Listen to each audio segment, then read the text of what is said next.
Traxxas XmaXX, the biggest, toughest, and the most baddest RC truck in the. Okay, body dah pasang.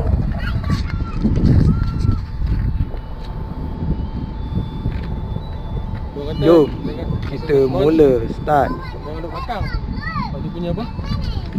Dia punya ni batu takut ni. Okey, bismillah. Okey. Okay, tengok berapa laju pergi. Bismillahirrahmanirrahim. Tu dia. Oh, tegak pula. Okey. Setting dia dulu. Dia teruskan tu. Ada setting pula.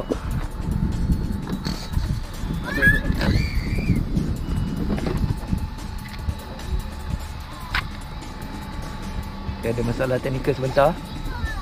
Dia macam ada break.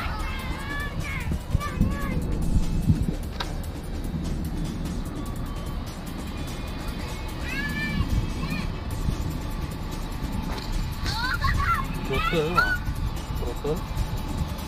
Okey, lepas tu reverse. Okey, cantik. Okey dah. Tarik sikit. Tarik sikit. Okey, jalan. Tu, kali break.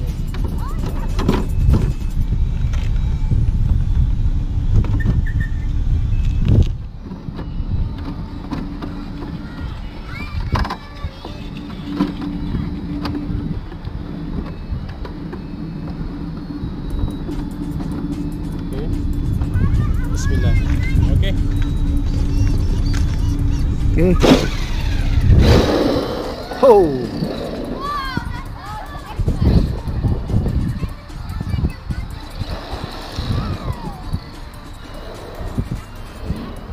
Garang betul. Corner balik ni kalau aku kata kan. Memang aku cakap kalau corner. Ni bawa 8S tau. Bawa 8S dia bukan wheelie lama tau. Kau tarik sampai ujung ni, sampai macam dia dah maksimum kan. Sebab kita nak ambil top speed dia ni. Patah balik terus sampai ujung ni.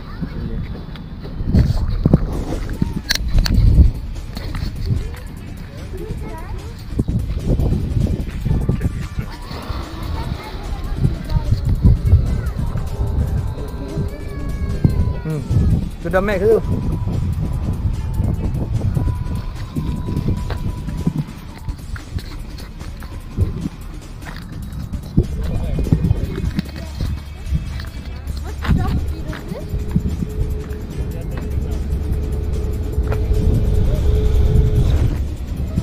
Dia lompat sikit.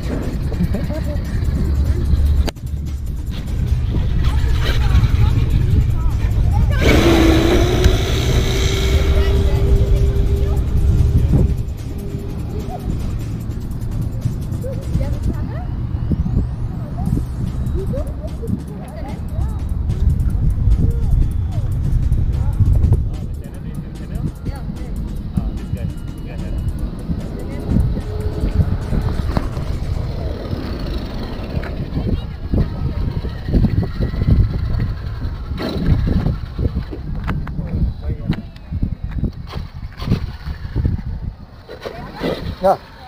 Dah. Kau try. Ya, dah. Okey, kita tengok berapa top speed dapat. Stop. Read. Itu dia 52 km sejam untuk bateri 6S XmaXX 8S.